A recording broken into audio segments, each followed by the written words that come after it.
Bien-aimés frères et sœurs dans le Seigneur, encore une fois, je salue chaleureusement chacun de vous dans le nom qui est au-dessus de tout nom, le nom de la rédemption, le seul nom au travers duquel le salut est accordé à tout homme sur la terre, et le nom du Seigneur est Sauveur Jésus-Christ. Et je vous souhaite de tout cœur de recevoir la parole de Dieu avec joie, parce que c'est elle et elle seule qui peut sauver vos âmes.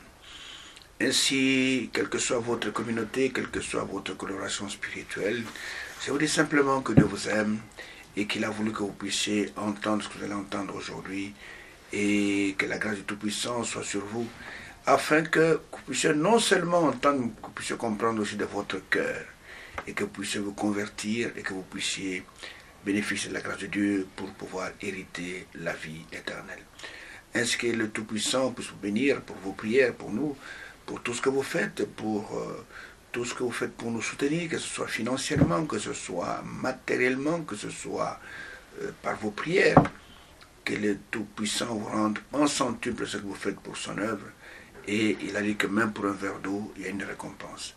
Ainsi, cramponnez-vous dans vos fauteuils, nous parlons de choses assez sérieuses, assez importantes, des choses que si vous les retenez, si vous écoutez réellement ce que Dieu nous dit, vous pouvez passer réellement de la mort à la vie et que Dieu vous aide à comprendre les choses de la bonne manière.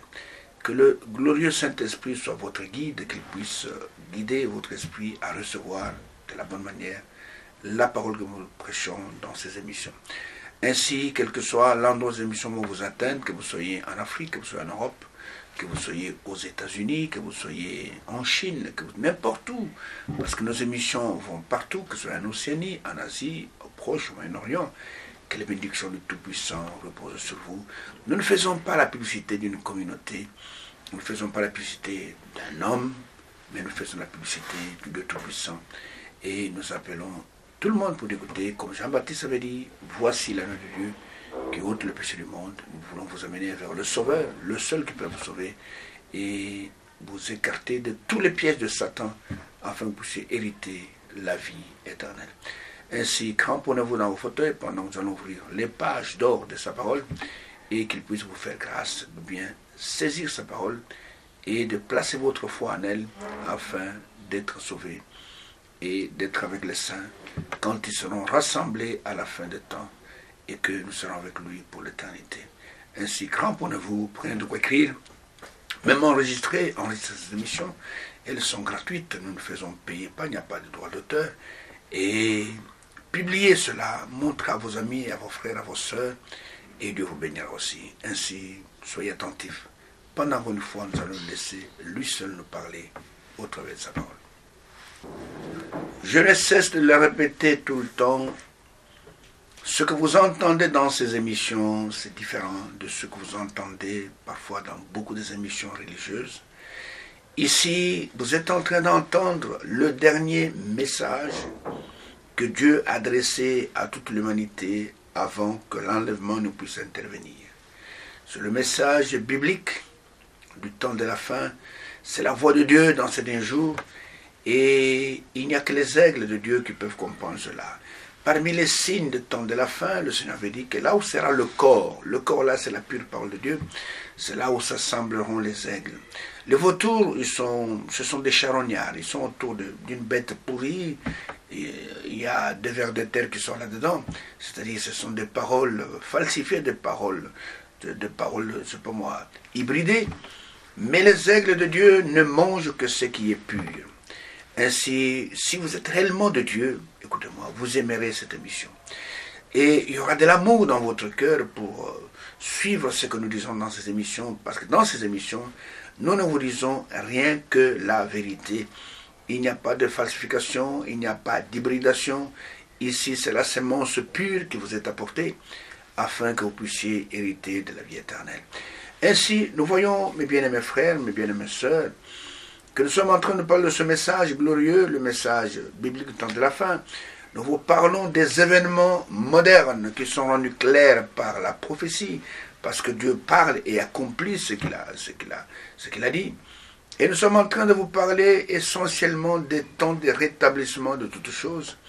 Et dans ces temps de rétablissement, nous avons choisi, dans cette transmission, de vous parler de la révélation de Jésus-Christ. Parce que le personnage de Jésus-Christ est un personnage mystérieux. Jusqu'aujourd'hui, beaucoup de religieux ne savent pas qui est Jésus. Si vous leur posez la question, ils sont embrouillés. Il y en a qui voient en Jésus le Fils éternel de Marie. Il y en a qui voient en Jésus la deuxième personne de la Trinité. Vous ne le connaissez pas. Parce que la Bible dit le connaître, donc connaître le véritable Dieu. Et celui qui l'a envoyé, c'est ça, la vie éternelle. Et c'est pourquoi, dans ces émissions, nous faisons tous nos efforts pour vous mettre en contact avec la pure parole de Dieu, afin que vous puissiez connaître le véritable Dieu et ne pas marcher dans l'idolâtrie et ne pas marcher dans la rébellion contre Dieu. Et nous sommes en train de parler de cette révélation qui a été donnée à Jean sur le Patmos, et Jean a transmis ça à cette église, et donc la dispensation de l'église dans le temps. Et nous sommes arrivés jusqu'à notre temps, au temps de la Odyssée. Et cela commence avec Éphèse, avec Smyrne, avec Pergame, avec Thyatire, avec Sardes, avec Philadelphie. Et maintenant, nous sommes au temps de l'âge de l'Odyssée, l'âge de la tiédeur, l'âge où les gens prétendent posséder beaucoup de choses, mais en fait, ils ne possèdent rien. Et ils prétendent être riches, ils sont pauvres. Ils prétendent être, c'est pas moi, être vêtus, ils sont nus. Ils prétendent voir, ils sont aveugles. C'est un âge terrible. Et c'est pourquoi, si dans cet âge mauvais, comme l'apôtre Pierre disait à ceux qui l'écoutaient sur la Pentecôte, il leur disait, sauvez-vous de cette génération perverse. Si vous parvenez à croire véritablement la parole, alors vous êtes un vainqueur. Ainsi, nous avons montré, comme on a fait pour tous les autres âges, que le messager de cet âge n'est autre que notre frère, William Marion Branham, et nous ne le disons pas parce que nous l'avons choisi par un vote, non, c'est le choix de Dieu. Dès sa naissance, Dieu a montré qu'il était avec cet homme. Dès sa naissance, la colonne de feu, la même qui a marché avec Israël, la même qui a parlé à Moïse, la même qui a parlé à Saul de Tarse, cette colonne de feu est apparue de nouveau dans notre temps, au-dessus du bébé.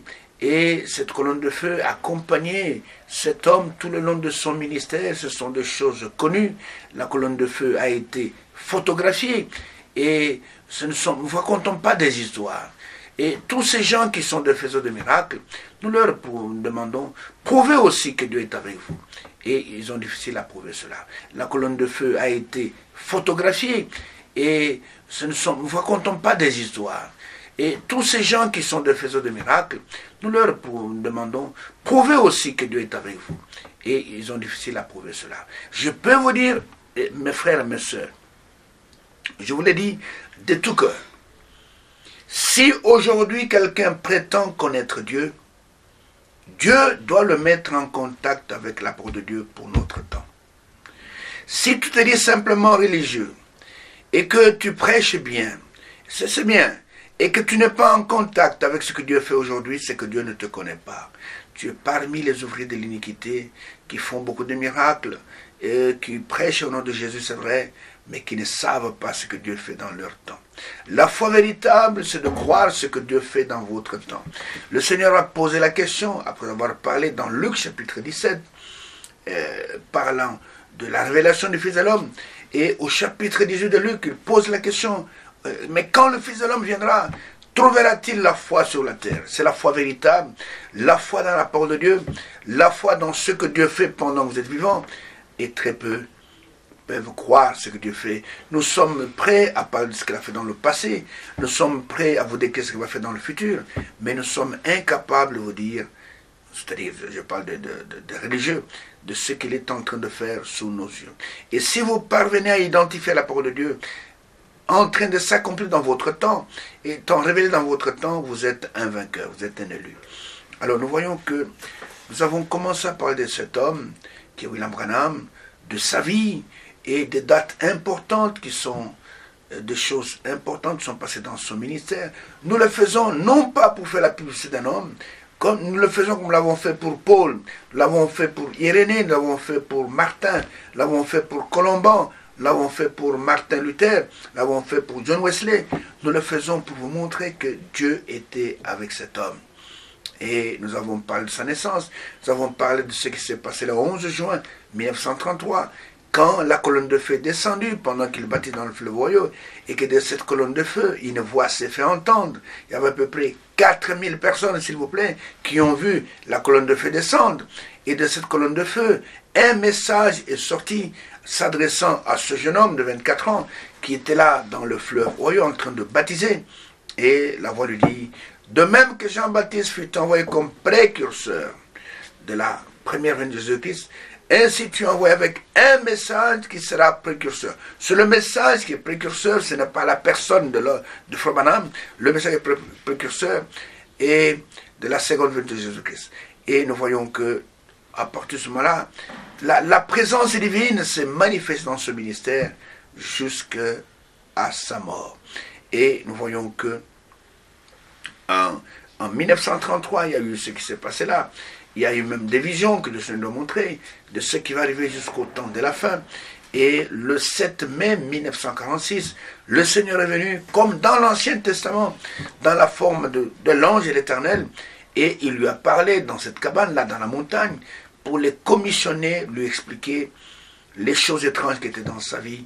Et il lui a dit, tu iras, tu prêcheras dans le monde, et tu guéris, tu prieras pour les malades, et que si tu amènes les gens à croire ce que tu prêches, que même le cancer ne pourra pas résister à ta prière. Et tout cela est arrivé. Ce n'est pas seulement de blabla, il y a eu des gens qui ont été guéris, et le Seigneur a dit, tu t'arriveras même de connaître les pensées qui sont dans le cœur des gens. Tout cela est arrivé. Nous avons vu cet homme. Je vous recommande ce film, La Profondeur, où on voit cet homme révéler aux gens, même si les choses cachées dans leur vie. Tout cela est arrivé, montrant que réellement c'était Dieu qui lui avait parlé. Ce n'est pas seulement de blabla. Vous qui critiquez, continuez à critiquer. Mais sachez que le Seigneur a dit que pendant qu'il était là sur la terre, il dit que critiquez-moi, c'est vrai. Mais quand le Saint-Esprit viendra, comment il viendra-t-il? Au travers des hommes mandatés, quiconque parlera contre lui, il ne sera pardonné ni dans ce siècle, ni dans le siècle à venir. Vous comprenez? Il y a eu un certain révérend Best, un prédicateur baptiste, qui a monté une cabale avec ses collègues pasteurs pour venir confondre William Branham. Il est venu dans la réunion et il pensait que Frère Branham était en train de lire dans les pensées des gens. Il pensait que c'était un aventurier et il s'est mis dans la ligne de prière et il a mis sur sa carte qu'il était malade du cancer et de la tuberculose. Et quand il est arrivé, l'homme de Dieu qui avait le discernement lui a dit monsieur, vous êtes en bonne santé, vous n'êtes pas malade. Il a dit, non, je suis malade, regardez sur ma carte là. Il dit, je n'ai pas besoin de regarder ce que vous avez écrit sur la carte, mais je vois, le Seigneur me révèle que vous êtes en bonne santé. Il dit, non, je suis malade. Et puis, brusquement, il se tourne vers la foule. Voilà maintenant, le fameux prédicateur, le guérisseur divin, ne sait plus voir que je suis malade. Et là, la grâce de Dieu est descendue, là, dans la salle, et le Seigneur a donné une vision à son serviteur, et il lui a montré qui était cet homme. Il a dit, attendez une minute, monsieur. Attendez une minute, monsieur. Vous vous appelez le révérend Best, n'est-ce pas? Il dit, oui. Vous venez de telle communauté, vous êtes un baptiste, oui. Hier soir, vous étiez avec deux collègues pasteurs, il dit oui. Dans un salon, il dit oui. Et vous étiez autour d'une table. Et il lui donne même la couleur de la nappe de la table, que la table avait une nappe verte, il dit oui. Et vous êtes en train de parler, pensant que je suis en train de lire dans les pensées de gens, il dit oui. Et vous avez monté cette cabale pour venir me confondre ici en disant que vous avez la tuberculose et vous avez le cancer, il dit oui. Il dit maintenant, écoutez-le, ainsi dit le Seigneur qui vous concerne. Ainsi dit le Seigneur, dès maintenant, ces deux maladies sont en vous. Voici un homme qui était venu en bonne santé et qui est rentré cancéreux et tuberculeux. Et cet homme est tombé à genoux. Il a commencé à pleurer. Il a tenu le pantalon de Frère Branham. Il a tenu ses jambes. Il dit, Frère Branham, pardonnez-moi, priez pour moi, pour que Dieu me pardonne. Il dit, je ne peux plus rien faire pour vous. C'est entre vous et Dieu. C'est la même chose pour tous ceux qui critiquent ce message sans l'avoir sondé. Vous critiquez, vous parlez contre le Saint-Esprit. Tout ce qui vous arrivera un jour, c'est de franchir la limite entre la grâce et le jugement. Et Dieu a mandaté cet homme le 7 mai 1946. Et le 24 janvier 1950, il s'est fait photographier avec lui dans la colonne de feu. La colonne de feu qui était au-dessus de sa tête. Vous connaissez cette photo. Et nous voyons que, et après cela, il a fait des réunions extraordinaires en Afrique du Sud, il a fait des réunions extraordinaires en Scandinavie, il a fait des réunions extraordinaires en Inde, et en 1955 il est venu en Europe, et il a prêché en Allemagne et en Suisse avec des signes extraordinaires. Et c'est là où il y avait ce jeune homme allemand qui s'appelait Wolfram, qui est venu assister à cette réunion et qui dit: j'ai vu de nouveau le jour de la Bible devant moi. J'ai vu un homme dire à un paralytique, et ainsi dit le Seigneur, lève-toi, prends ton lit et marche, textuellement comme le Seigneur le fait quand il était venu dans un corps de chair lors de sa première venue. Et ce jeune homme a eu la curiosité de savoir qui était ce monsieur. Pourquoi Dieu faisait des choses extraordinaires dans ce ministère. Et c'est ce qui l'a poussé à le chercher, à le saluer à l'hôtel où il était. Et avant de le saluer, Frère Branham le regarde et dit: tu es un prédicateur. Et celle qui est à la porte là, c'est ton épouse.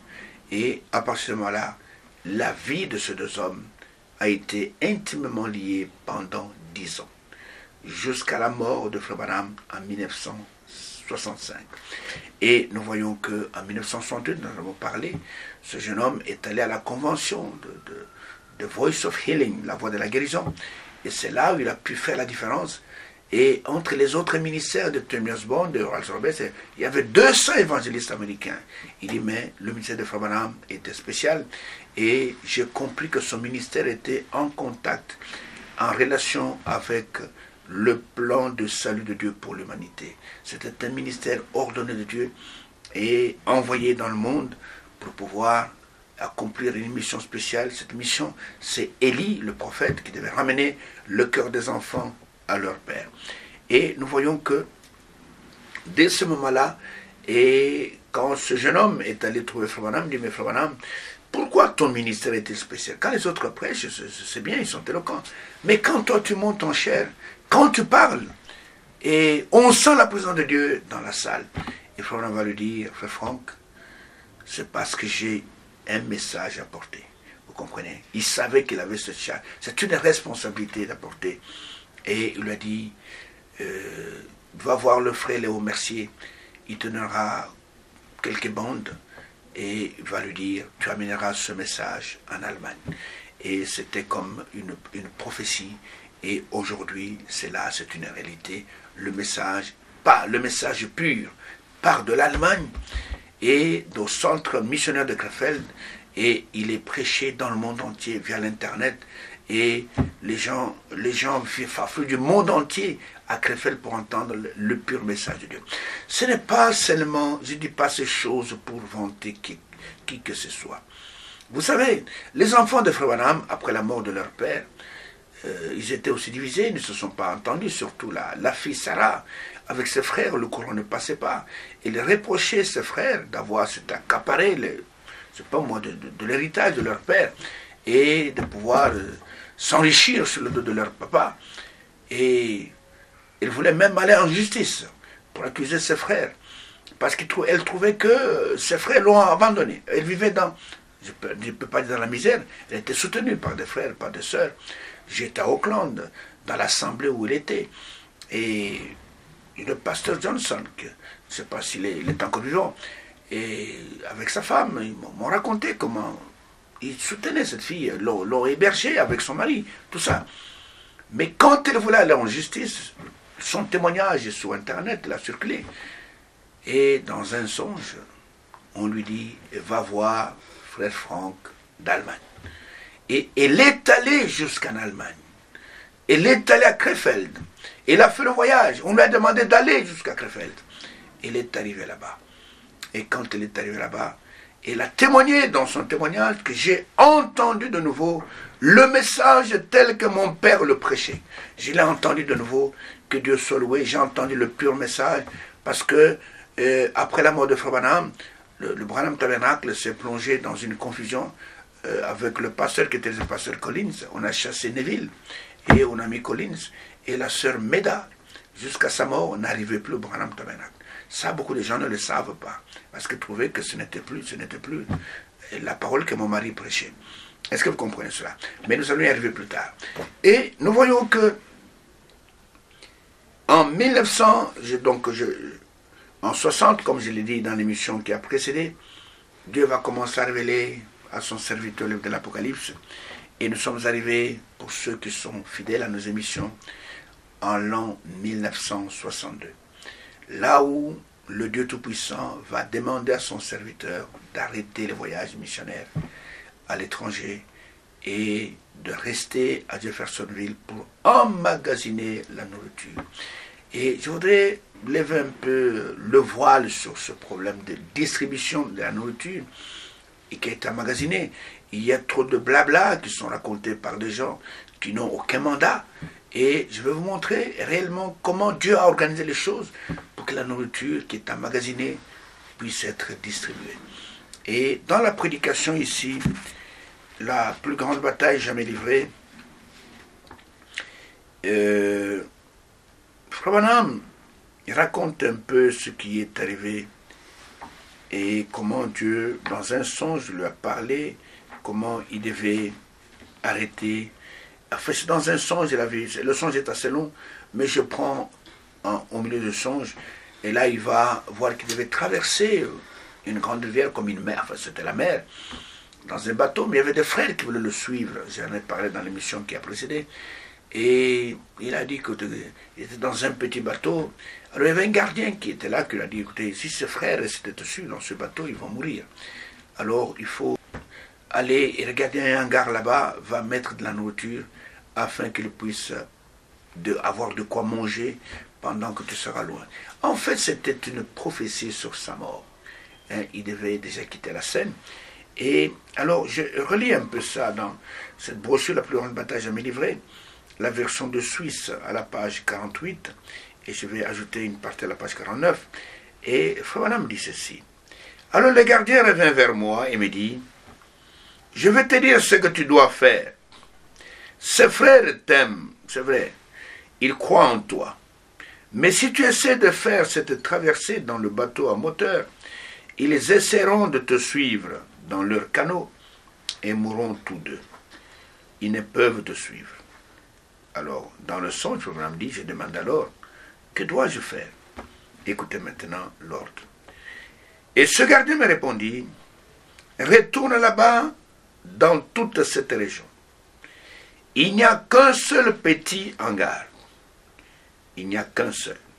Nous n'avons pas plusieurs dépôts de nourriture. Nous n'avons qu'un seul dépôt. Vas-y, remplis-le de provisions. Ses frères resteront là pendant que tu es au loin, mais il faut que tu déposes des provisions. Alors je me suis mis à commander toutes sortes de choux, de navets, de radis, toutes sortes de choses que je mis entassées dans ce hangar. Puis je me réveillai. Je ne savais pas sur le moment ce que cela signifiait, mais je le sais maintenant. Vous comprenez? Maintenant, cher ami, nous emmagasinons de la nourriture. Nous vivons une vie où il faut marcher seul. En fait, cette nourriture, c'est la nourriture, c'est-à-dire c'est la parole de Dieu révélée pour cette heure, qui devait être gardée afin que nous qui allons venir après, que nous puissions être nourris, que nous puissions entendre la vraie parole de Dieu, que nous puissions être préparés pour l'enlèvement qui est programmé à la fin de cet âge, parce que l'âge de l'Odyssée va se terminer par l'enlèvement de l'épouse.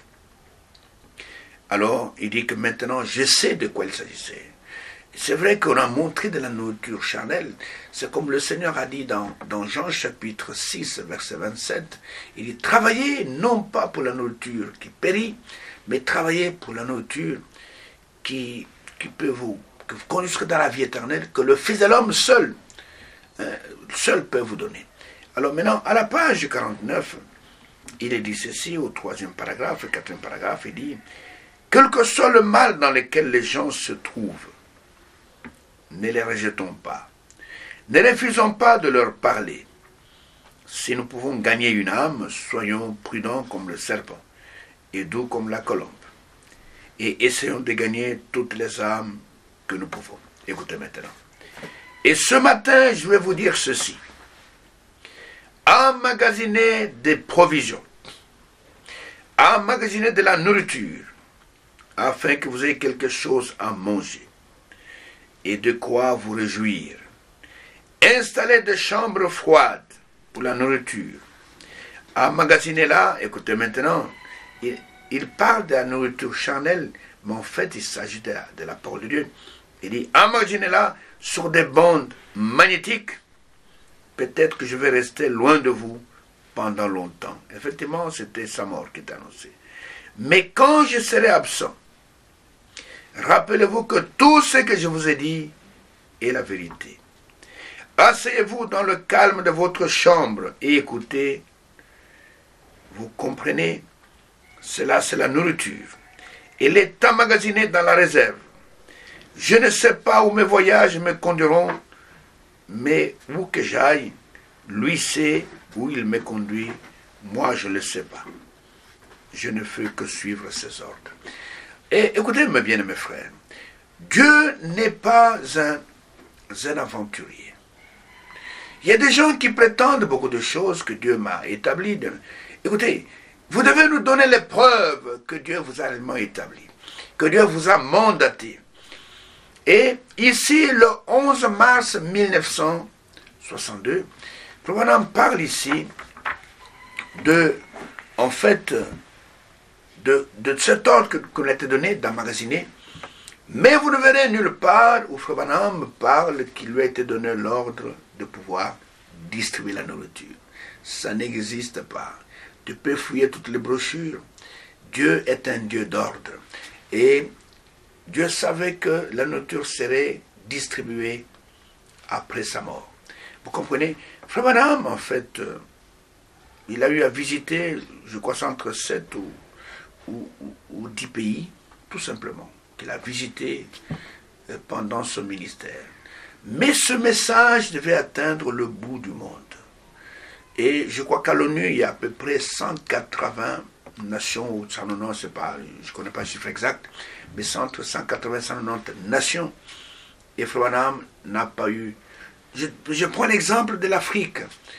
Il a visité l'Afrique du Sud, il a visité l'ancienne Rhodésie, et il a visité ce pays-là. Mais il n'a pas visité toute l'Afrique subsaharienne. Nous ne connaissons pas cet homme. Nous l'avons connu après sa mort, par des ministères que Dieu lui-même a mandatés. Notre pays, par exemple, la RDC ou le Congo, a connu le message au travers du ministère de Frère Franck et de Frère Barlier. Tu peux monter, tu peux descendre. On ne peut pas faire mentir l'histoire. Les brochures que nous avons reçues étaient traduites en Suisse. Est-ce que vous comprenez? Envoyées en Afrique. Et que personne ne vous trompe qu'il a reçu le message comme ça, en l'air. Ce n'est pas vrai. C'est par le ministère de ces deux serviteurs de Dieu que le pays que nous sommes a été ensemencé par la sémence du message du temps de la fin. Et si aujourd'hui vous pouvez cracher sur vos pères, je peux dire, ceux qui vont apporter la parole, il y a une malédiction qui est sur vous. Et vous comprenez? Nous reconnaissons ce que Dieu a fait et nous respectons cela. Hein? Et regardez par exemple l'apôtre Paul qui est devenu grand, qui avait un grand ministère, ne pouvait pas cracher sur Anania.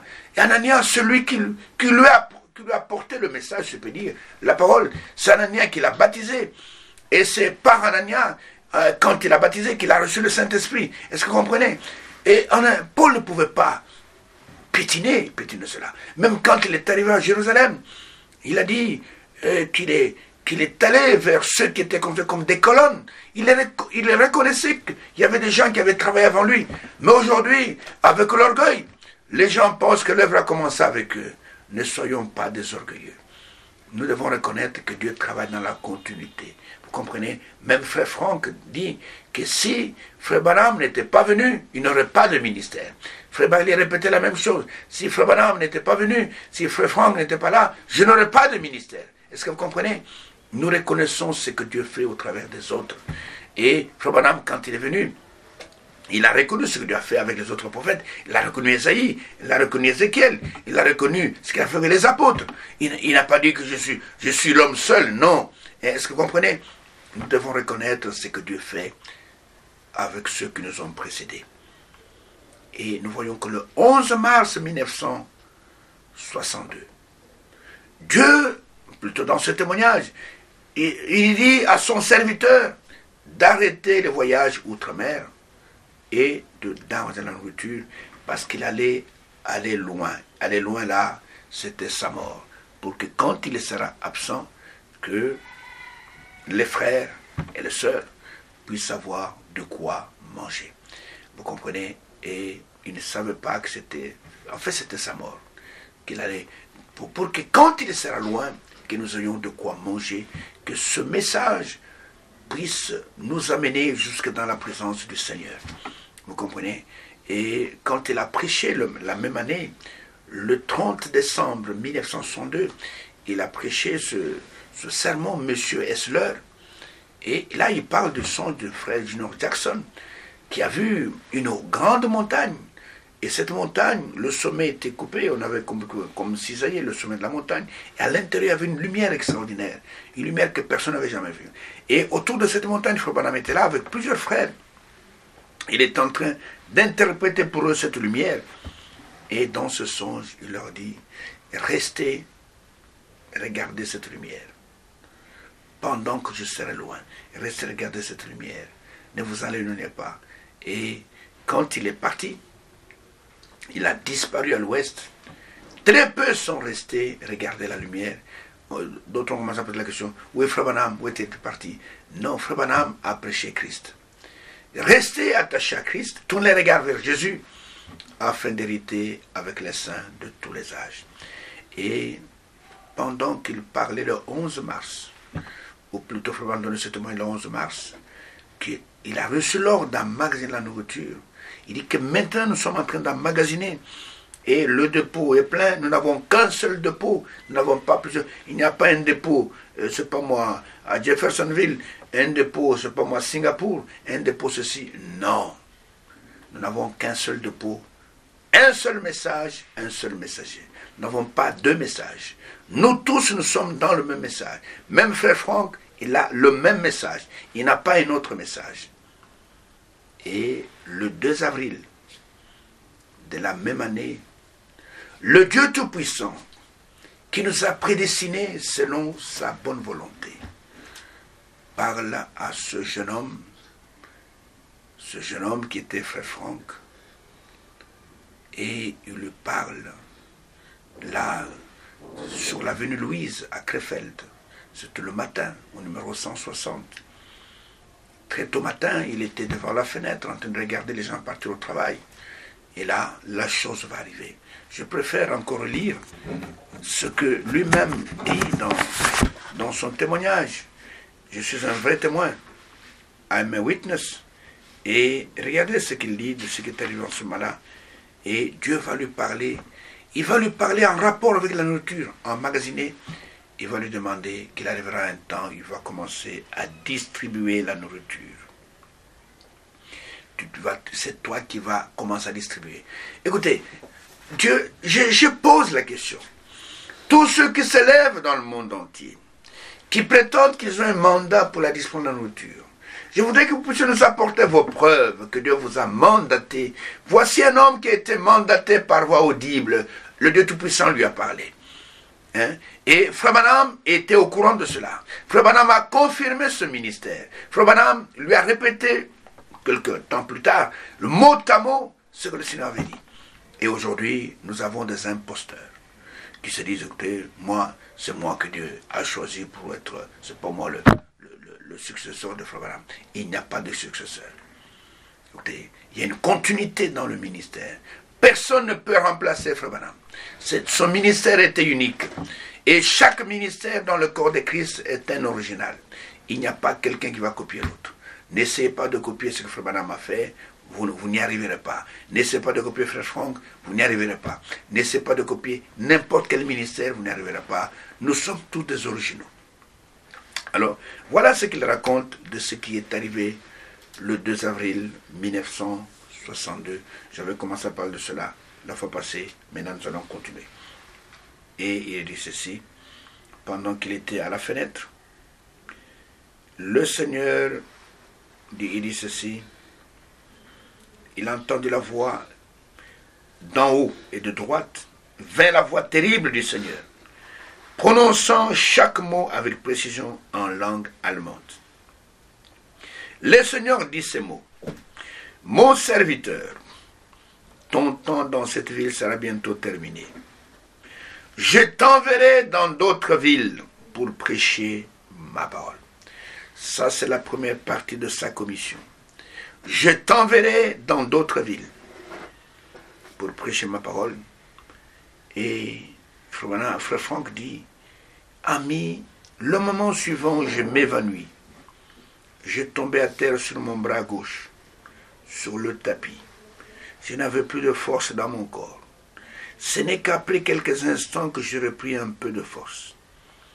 Je me mis à nouveau à bouger ma main gauche vers la droite. Finalement, je peux me tenir debout sur mes pieds. Et je regardais encore vers la fenêtre. Et mon corps tremblait de cette manière. Et j'ai dit ces mots. Seigneur, ils ne m'écouteront pas. Ils ont toutes choses en abondance et ils ne sont pas prêts pour écouter. À peine avais-je prononcé ce dernier mot que le Seigneur parla une seconde fois. Maintenant, c'est la seconde partie de son mandat. Mon serviteur, le temps viendra où ils t'écouteront. Emmagasine la nourriture, car une grande famine arrive. Alors tu te tiendras au milieu du peuple pour distribuer la nourriture. Voici un homme qui a été mandaté. Ça fait des années que cet homme répète ce témoignage. Et il dit, si quelqu'un a un témoignage semblable, qu'il vienne et qu'il se présente, qu'il puisse donner son témoignage. Et jusqu'à ce jour, il n'y a personne qui se levait pour pouvoir donner son témoignage, pour dire, écoutez, moi aussi Dieu m'a mandaté. Beaucoup de gens font de grandes œuvres. Vous savez, Ésaü était fort en œuvre. C'est pour ça que son père l'aimait beaucoup. Et il aimait aller à la chasse. Ésaü aimait beaucoup aller chasser. Et Ésaü. Mais, vous savez, Jacob était spirituel. Vous comprenez? Il y a des gens qui ont de grandes œuvres et qui ont construit des bibliothèques, qui ont construit des imprimeries, qui ont fait beaucoup de choses. Mais dans tout cela, ils n'ont qu'un mandat. Et Dieu ne leur a pas donné ce mandat-là. Voici un homme à qui on a dit, et le temps arrivera, d'abord emmagasiner la nourriture, alors tu te tiendras au milieu du peuple pour distribuer la nourriture. Et lui-même, sur le champ, il n'a pas compris ce qui lui est arrivé. Il n'a pas compris ce. Et parce que c'était en plein milieu de la guerre froide, comme il va l'expliquer lui-même ici, et il ne savait pas, il a compris peut-être qu'il y aura la guerre entre l'Occident et les gens de l'Est, comme la Russie, l'Union soviétique, et il est allé acheter des choux, il est allé acheter beaucoup de viande. Il a dit, il y aura une guerre. Il a dit à sa petite assemblée, écoutez, faites des provisions dans vos maisons, il va y avoir la guerre. Et le Seigneur m'a averti qu'il y aura la guerre. Mais lisons son témoignage lui-même, ce qu'il va dire. Mais je voudrais dire ceci. Cet homme, Dieu l'a choisi avant de le lire, l'a choisi pour ce travail. Et ici, dans la parole de Dieu, Dieu choisit qui il veut. C'était une chose un peu étrange à cette époque-là, vu ce qui s'est passé avec les Allemands, avec la dernière guerre mondiale. Les Allemands n'étaient pas aimés. Voici que Dieu va choisir un homme dans la nation qui était à la base des deux dernières guerres mondiales. Et il devait s'attendre à avoir une grande opposition de part des gens. Et les Américains ont toujours pensé que le message est américain. Ils pensent que, à part Frère Branham, personne d'autre n'a la primeur du message. Vous comprenez? Alors que l'homme de Dieu, William Branham, avant sa mort, il avait déclaré que l'Amérique, vous avez rejeté le message vous sera arraché et donné à une autre nation. Ce sont des déclarations que beaucoup connaissent, mais beaucoup semblent faire la sourde oreille. Quand vous allez aux États-Unis, vous trouvez que les frères américains sont très fiers. Ils sont fiers parce qu'ils pensent que le message est américain. Mais quand le prophète devait quitter la scène, Dieu n'a pas choisi le fils du prophète. Contrairement à ce que beaucoup de gens pensent, il n'a choisi ni Billy Paul, il n'a choisi ni Joseph Branham. Joseph Branham n'a aucun témoignage, je le répète bien, où Dieu l'a mandaté de distribuer la nourriture. Il n'a aucun témoignage. Bon, nous ne sommes pas contre ce qu'il fait. C'est vrai qu'il fait un grand travail avec l'impression de brochures, avec tout ce qu'il envoie dans le monde entier. Que Dieu le bénisse pour cela. Il aurait bien fait de se mettre en contact avec l'homme mandaté par Dieu pour que son travail soit pleinement dans la volonté de Dieu. Regardez dans l'Ancien Testament, quand il a fallu qu'il y ait un successeur à Moïse, Dieu n'a pas choisi l'un des fils de Moïse. Dieu est allé choisir quelqu'un dans une tribu qui n'était même pas la tribu de Lévi. Il est allé choisir quelqu'un qui est dans la tribu d'Éphraïm. C'était le jeune Hosée, qui est devenu Josué. C'est Moïse qui a changé son nom. Et il a laissé Gershom, les enfants de Moïse, il les a laissés de côté. Et il n'a pas choisi ses enfants. Quand il a fallu avoir un successeur à Élie, le Tishbite, Dieu n'est pas allé chercher dans, je ne sais pas, on ne connaît pas si Élie était marié, quelqu'un dans la famille d'Élie. Non, il a pris quelqu'un d'autre. Il a dit, va chercher Élisée, que Élie ne connaissait même pas. Et c'est la même chose. Dieu, sachant que son serviteur allait partir, a choisi quelqu'un d'autre qui n'était pas de la famille de Branham, qui n'était pas américain, d'une autre nation, d'une nation allemande. Vous comprenez? Dieu est allé choisir quelqu'un très loin. Et je vais vous montrer que Frère Branham avait eu la connaissance de ce qui allait se passer après sa mort, et il en a parlé en conséquence. Et nous voyons que Dieu va choisir cet Allemand, qui n'a rien à voir. Ce n'est pas un Congolais. Il y a des gens qui prétendent ici que c'est moi. Et Dieu va lui donner même à ce prédicateur, il va lui donner même une écriture. Nous allons y arriver plus tard. Et une écriture, et qui montre que j'ai été appelé selon cette écriture. Et je pose le problème, de poser la question depuis des années. Vous qui prétendez être, c'est pas Matthieu 24, 45, montre-moi votre témoignage que Dieu vous a mandaté selon ce témoignage-là, selon cette écriture-là. Mais lui, ça fait des années qu'il a même juré une fois, je crois que c'était à Lubumbashi, qu'il a même levé la main, il disait, écoutez, si quelqu'un d'autre a le même témoignage qu'il le présente, jusqu'aujourd'hui, personne ne se présente. Il y a seulement des contradicteurs. Alors je continue la lecture. Il continue en disant ceci, ce frère Franck qui parle. Bien-aimés, vous qui vivez dans différents pays et continents, vous ne pouvez pas pleinement comprendre ma situation. Quand on a dit qu'il faut manger la nourriture et qu'il y a la famille qui va venir. Il ne faut pas comprendre cela. Mais c'était en 1961-62, alors que le point culminant de la guerre froide, la guerre entre l'Est et l'Ouest, était atteint. Il y avait la crise de Cuba, avec les missiles, avec des ogives nucléaires que Khrouchtchev avait installées à Cuba. Et Kennedy lui avait dit, ou tu enlèves ces missiles, ou c'est la guerre atomique. Et il a fini par les enlever. Il y avait la crise de Berlin, il y avait les chars qui étaient face à face. Et à Berlin, les tanks russes et les tanks américains étaient face à face. Et nous pensions qu'à n'importe quel moment, une tragédie pouvait survenir dans notre pays. Parce que les aliments naturels avaient été mentionnés. J'ai fait au mieux de ma connaissance. J'ai dit à la petite congrégation, sa petite assemblée, ce que le Seigneur m'avait dit, et nous emmagasinâmes des aliments de tout genre. Mais il n'y eut aucune famine. Et la famine ici, c'est celle qui est décrite dans Amos chapitre 8, versets 11 à 14. Il n'y eut aucune tragédie.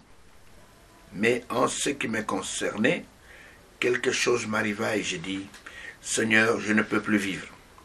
Je ne peux plus prêcher. Parce que tu as parlé et cela ne s'est pas réalisé. Alors la pensée me vint que je devais prendre l'avion et rencontrer Frère Branham, m'attendant à ce que le Seigneur l'utilise pour me parler et me donner une réponse. Je ne voulais pas attendre le 31 décembre de cette année 62. Alors, c'était un lundi, le 3 décembre, que je me trouvais en compagnie de Frère Branham, de Frère Bankswood, de Frère Soutman, assis dans la même voiture. Frère Branham est assis derrière le volant, et j'étais à sa droite. Il me vint il veut me prendre à l'endroit où j'habitais et nous eûmes un repas ensemble. Je m'arrête d'abord ici. C'est-à-dire que quand ce jeune prédicateur a dit à sa petite assemblée, fait des provisions, il y aura peut-être une guerre atomique, il y aura la famine, et pour pouvoir manger.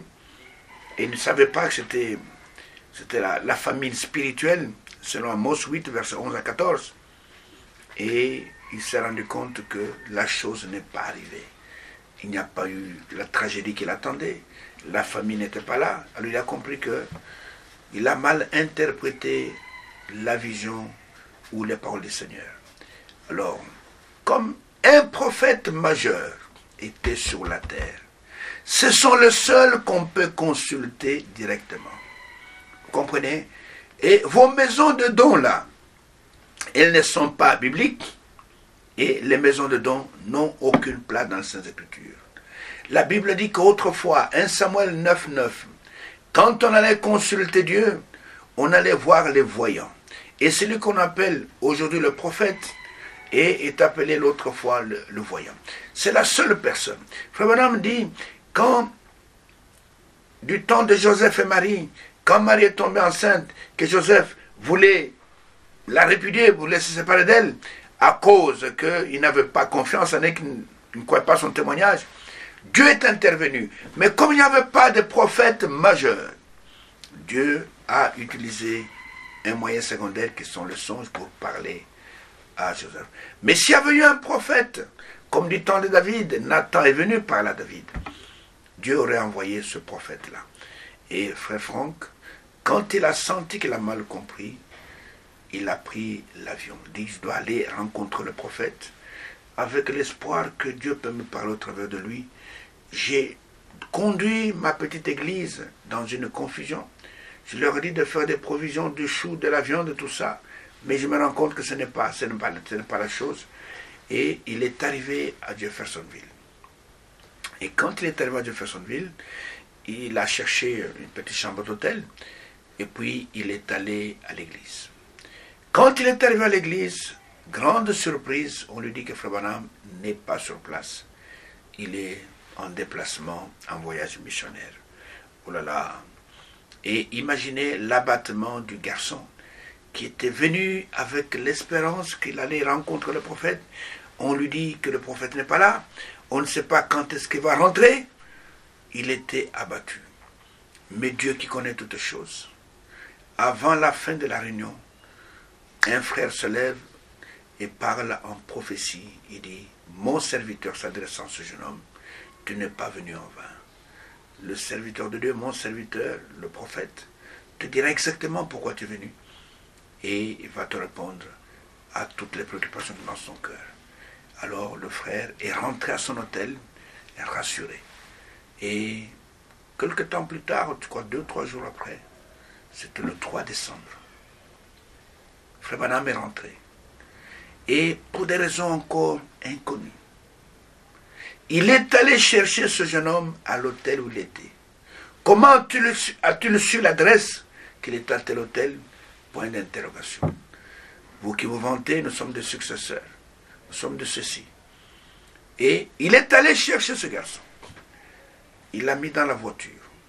C'est là où il dit que j'ai eu Frère Branham comme chauffeur. Frère Branham était derrière le volant. Et il a mis ce garçon à côté de lui pendant qu'il roulait. Derrière, sur le siège arrière, il y avait le frère Bankswood et le frère Soutman. Et pour votre précision, les 2 frères ici, Bankswood et frère Soutman, ont confirmé cette histoire. Ils ont confirmé ce qui s'est passé ce jour-là. Et Frère Branham a amené ce jeune homme dans un restaurant pour pouvoir manger ensemble. Je le laisse maintenant lui-même continuer ce qui s'est passé. Je vous dis ces choses pour vous montrer que avant que Frère Branham puisse quitter la scène, il y avait une relation personnelle entre ce jeune homme et le messager de l'heure. N'en déplaise aux détracteurs. Vous paierez pour cela. Et regardez ce qu'il dit. Je continue la lecture. Frère Branham était assis derrière le volant et j'étais à sa droite. Il veut me prendre à l'endroit où j'habitais et nous eûmes un repas ensemble. Frère parlait des réunions en Allemagne, en Suisse, alors que nous continuons la conversation. Le moment vint où je lui dis, Frère Branham, je voudrais te demander quelque chose. C'est alors que sa main droite se leva légèrement de cette manière. Et il dit, Frère Franck, puis-je te dire ce que le Seigneur t'a dit? Le discernement était en action. Et mes amis, vous pouvez le croire ou pas, mais j'ai des frères d'autres pays qui ont fait le voyage jusqu'aux États-Unis pour demander à Banksoud et à frère Sotman s'ils étaient là lorsque Frère Branham me parla. Ils sont revenus en Europe, de l'Allemagne, ils sont revenus en Europe, de l'Allemagne, de la France et d'autres pays, confirmant avoir entendu de leurs lèvres le témoignage que je vous donne maintenant. Et Frère Branham répéta les mots mot à mot, les paroles mot à mot, phrase par phrase, dans l'ordre précis dans lequel le Seigneur m'avait parlé en Allemagne. Oh, que Dieu est merveilleux. Il a répété mot à mot, c'est-à-dire phrase par phrase, et dans l'ordre précis, ce que le Seigneur avait dit à ce sujet. Donc Frère Franck n'a pas eu besoin de dire, Frère Franck, Frère Branham, écoutez, le 2 avril, voilà ce qui m'est arrivé. J'étais à la fenêtre, j'ai entendu la voix, je suis tombé par terre. Non. C'était un serviteur de Dieu avec le discernement. Il lui a dit, voilà ce qui t'est arrivé. Voilà ce que le Seigneur t'a dit. Et dans l'ordre exact. Je vais continuer la lecture. À partir de cet instant, je ne pouvais plus dire un mot. La présence de Dieu était si puissante. Ensuite, après avoir répété ce que le Seigneur m'avait dit, il me dit, Frère Franck, tu as mal compris ce que le Seigneur a dit.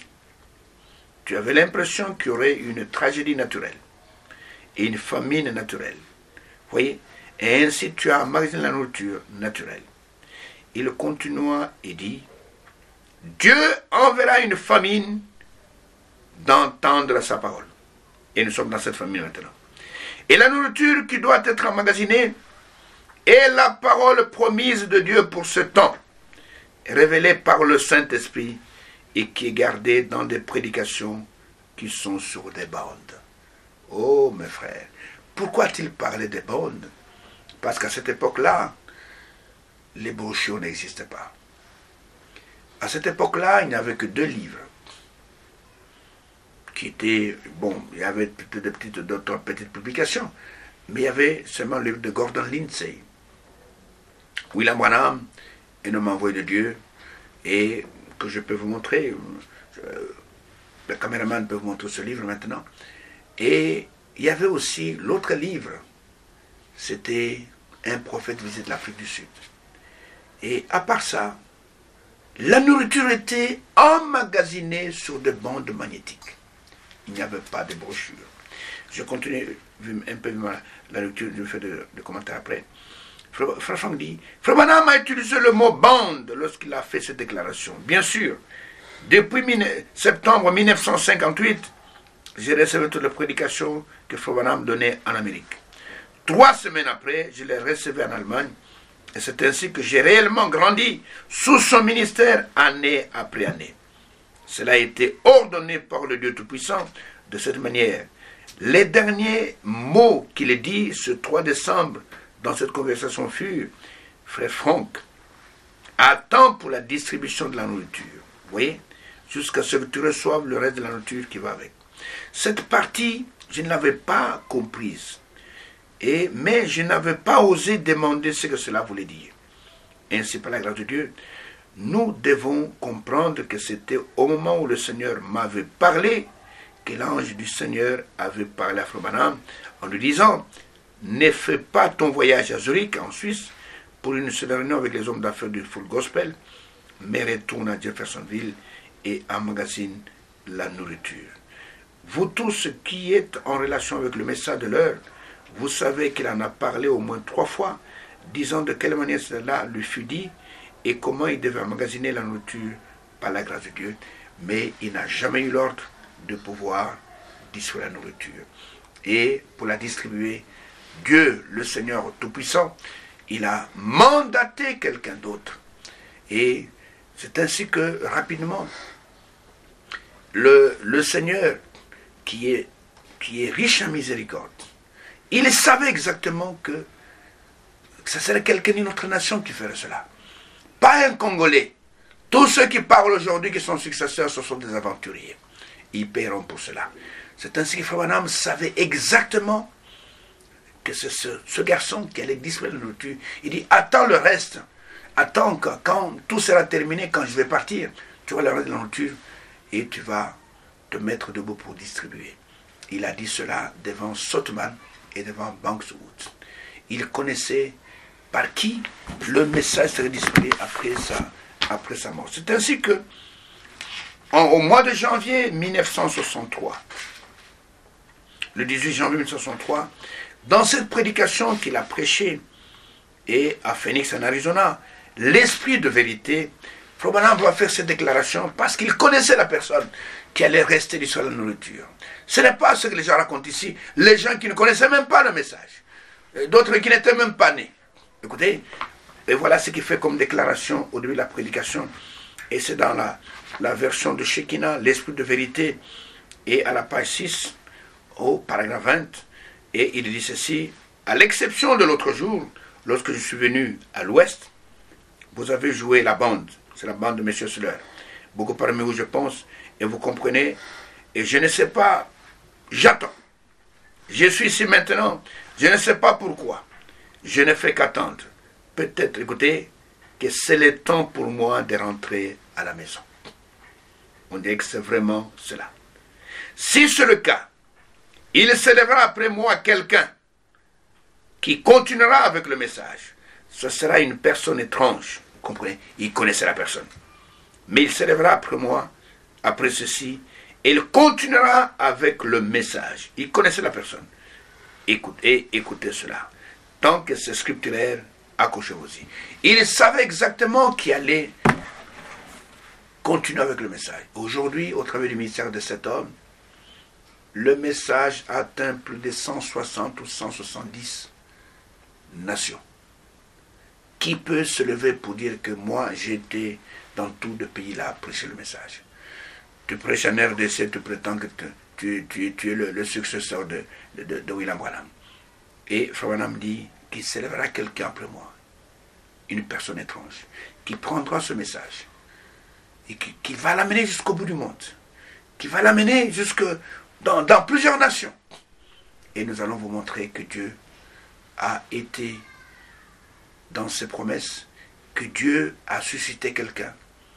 Et cette personne, elle est en train de circuler maintenant avec l'évangile éternel, pas l'évangile falsifié, pas avec les tonnerres révélés, avec un faux message, mais avec la parole de Dieu révélée pour cette heure.